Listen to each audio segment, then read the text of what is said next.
Hey guys, welcome back to KYP. If you want to know anything about making the move from US to Canada as a software engineer, please watch this video till the end.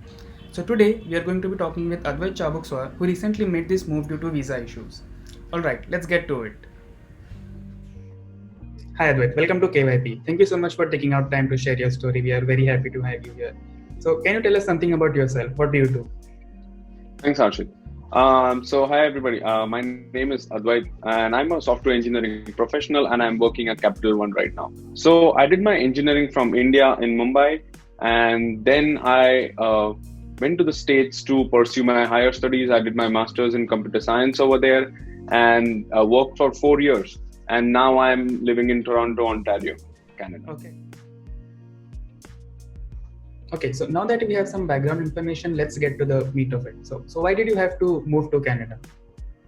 So, as I mentioned earlier, I went to US to pursue my master's, and as part of my master's, I also did a internship, and then I worked at Visa, which is the payment transaction facilitator.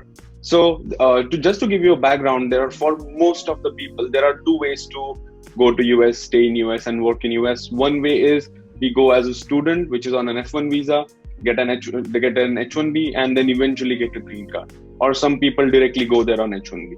For me, it was the prior case. So I went there as a student, and my company was applying for my H1B. In H1B, there is a lottery system in which you get your name gets picked as part of the lottery when the company applies. And unfortunately, my name did not get picked in the lottery for almost 4 years. And after that, and hence because of that, I decided to come to Canada. But despite of not getting selected in the lottery, I did not lose hope. I found the next best thing for my career and my life, and I applied for the Canadian PR. I got invitation to apply because I had enough points to come here, and 8 months later, I was in Canada.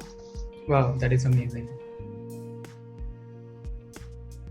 Moving forward, what are the requirements for a Canadian PR? Did your college grades, GRE score, or TOEFL score matter? Also, you mentioned something about a point system. So, can you explain about that in short? Sure, yeah. My college grades and GRE TOEFL scores did matter.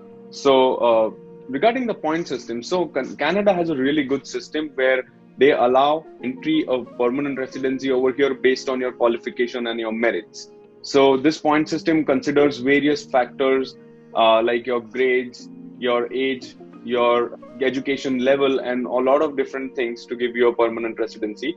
And all the points are added together, and every 2 to 3 weeks they have a draw, and based on the cutoff points, those people who are above that point get selected and get an invitation to apply for the permanent residency. So one of the examples I can give you is age. For example, 26 to 30 years is the most point for age category. For education, as you have higher education, PhD, masters, you get more and more points. So, and of course, I'll share some links with you regarding this to understand, so your viewers can understand this system better. Oh, thanks for that. So the key point here to notice that the US H1B is a luck-based lottery system which is picked once a year. So if you wish to apply again, you need to wait an entire year to do that.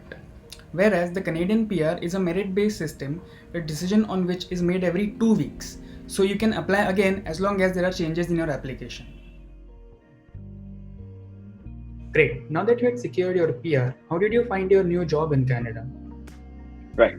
So as I said, I was in US prior to this, and I had 4 years of working experience. So during December to Jan period, I was in India, and due to the onset of pandemic, I couldn't come back to US, and that is the time around which I got the PR. So I looked to LinkedIn, I looked to consulting agencies, Indeed, all of these websites and like agencies helped me in applying for jobs. I started right in Feb as I was going to come here in March, and I lined up a lot of interviews. I applied almost 20 to 30 jobs every day, and by the time I came to Canada, I had a lot of interviews lined up. I gave interviews for 2-3 weeks, and I got offer in one of those interviews. So yeah. So what are the main advantages and disadvantages of working in Canada versus US as a software engineer? So for me as a software engineer, the biggest advantage I find of working in Canada is the freedom of job that I could do. So I'm right now working as a software engineer, But if I want to go to the business side, I can still do that. Or even if I want to start my own business, I can do that because I'm here on a permanent residency. However, in US, I was restricted to only doing jobs for which I was approved, and that is one of the biggest disadvantage. One of the disadvantages of working over here is, of course, the opportunities that I have over here, the number of opportunities, and the salary being paid over here. That you have much more opportunities in US, and you get higher salaries as well. Okay. So, would you like to give any advice to our viewers who might be considering this move? So no advice as such, because I believe that each person should create their own path. But the only thing that I'll say is, I feel that try to choose the best path that is available to you, even though it's scary. Because for me, when I was in US, after applying for 4 H1Bs, I had an opportunity that I could try for the fifth chance to apply for an H1B and try to be there. But even though at that point the move to Canada was scary, I thought that was a better path for my career and my life. And I decided to go forward with it, even though it was a scary move moving to a new country. And it Yeah. has been so far good to me. Wow, that is great to hear. Thank you, Advait, for sharing your story. I feel this will be beneficial to so many people out there, especially for students who plan to pursue their masters in the US or even are currently pursuing their masters, or even others who might be considering this move. Thanks, Archie. It was great talking to you. I hope people find this information useful, and I'll share my contact so that if anyone wants to reach out to me, feel free to reach out. So that was Advait's story of moving from US to Canada as a software engineer. I've shared his contact details in the description, so please feel free to reach out to him. If you're a professional who wants to share their career story, please connect with us. I've shared our contact details in the description box below. Alright, I'll see you guys in the next one. Bye.